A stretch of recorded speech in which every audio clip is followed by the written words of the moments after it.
Hello children, I am Itisha ma'am. Hope you all have completed the assignment. Today is the last session of chapter 1, A Working Boy at 8. So let's do a recapitulation of the entire chapter and then we will read the last few lines of the chapter. Abdul Kalam was born in a small South Indian town, Rameshwaram, in 1931. When he was 8 years old, World War II broke out. Britain declared war on Nazi Germany, and since India was a British colony at that time, India also got involved in the war. Several Indian soldiers were deployed in various war zones around the world. Rameshwaram was a small island situated at the southern tip of the country in the state of Tamil Nadu.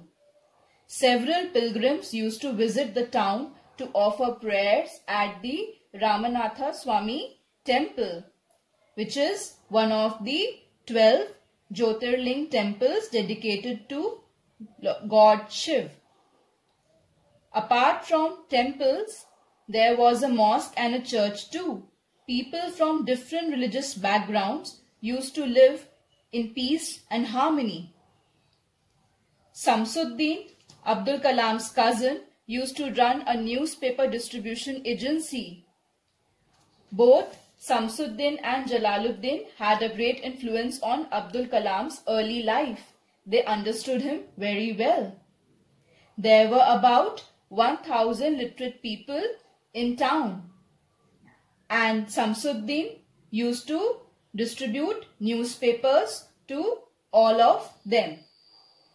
The Tamil paper Dinamani was the most popular of all the newspapers. The newspapers used to reach Rameshwaram in a unique way by a train, the Madras Dhanushkodi mail, in the morning. From there, they had to be collected and delivered to the readers. But as World War II raged, the British government placed a number of sanctions and rations on goods. Food, clothes and other necessities became difficult to procure. The rail stop at Rameshwaram had been done away with. This created a problem for the newspaper distribution business.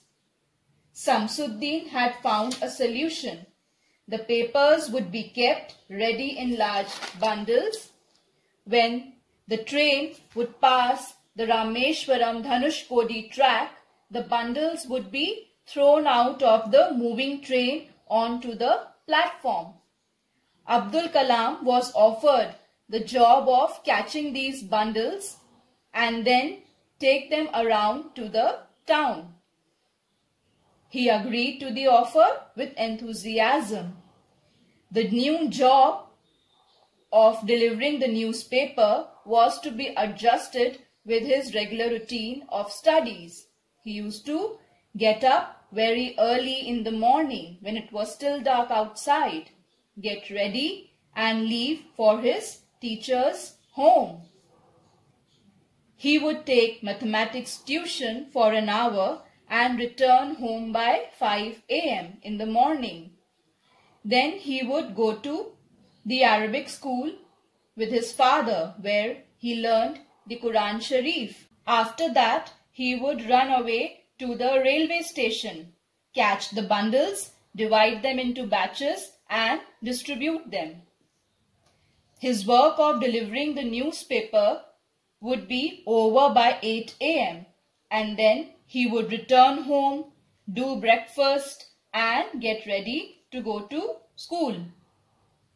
In the evening, when his school was over, he would visit Samsuddin's customer again for collecting dues. He would meet Samsuddin and Jalaluddin near the sea and read the Tamil paper Dinamani with them. Then he would play with his friends, go home for his dinner and complete his homework. Finally, after such a long and tiring day, he would sleep at 9 p.m. and he followed this routine for 1 whole year. Due to running around with the papers in the hot sun, he became taller and darker. He could estimate the distances he could cover at a sprint, and so he would arrive at various localities at the exact time. Now, let's continue with the chapter. Mostly, I learned that to be a working man meant you had to be up and ready to face the day, whatever else may happen to you. So here, Abdul Kalam is saying that he learned that in order to be a working man, it means that you have to get up early in the morning and be ready to face any problem during the day. No matter what may happen, you have to go to work. There are no excuses. You cannot excuse yourself from going to work. Homework, tuitions, prayers, all carried on. But the Madras Dhanushkodi mail would not wait for me. I had to be present at the station at the correct time and at the correct point to catch the bundles as they came flying in. So here he is saying that apart from carrying on his regular routine of homework, tuition, prayers and everything, he had to be present on the station, at the railway station at the correct time and at the correct spot so that he can catch the bundles of newspaper that were thrown out of the moving train, because the train would come on time. No train would wait for anyone. So the Madras Dhanushkodi mail, as we have read before also, used to come on time. It never got late. So he had to be present at the railway station at the correct time.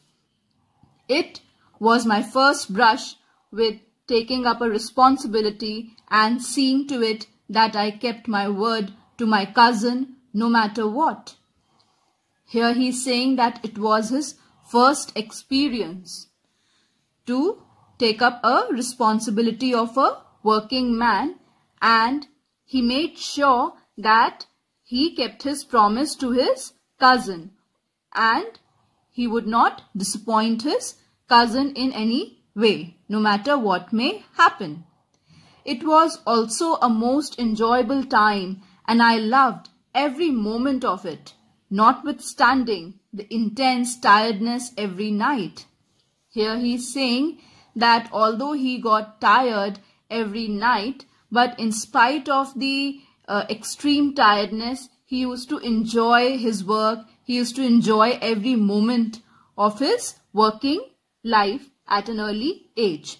My mother often fretted at my taking up this additional work and the toll it was taking on me, but I shook my head and smiled at her. Fretted means be constantly or visibly anxious.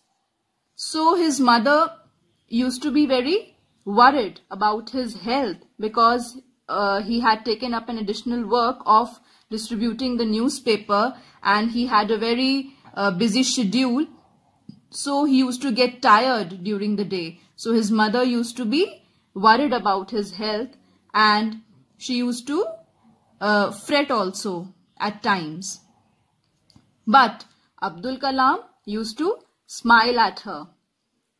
Knowing that my earnings were somehow helping us all and that she was secretly proud of me for having taken on the role of a working man at the age of 8, kept me going with a smile on my face.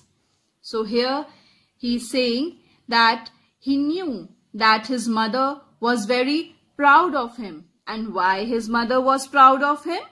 Because he used to carry out a very strenuous routine, a very intense routine, a busy schedule, and he used to work hard. And apart from that, he was also financially supporting his family. So all these things made his mother proud of him. But she was secretly proud of him means that she did not express her feelings to him. This feeling that his mother is proud of him kept him going, and because of this feeling, he used to do his work at the early age of 8 with a smile on his face. So with this, we have completed the chapter. Children, do revise the entire chapter and complete the assignment that I would be sending to you. Have a nice day, children. Take care. Stay home. Stay safe.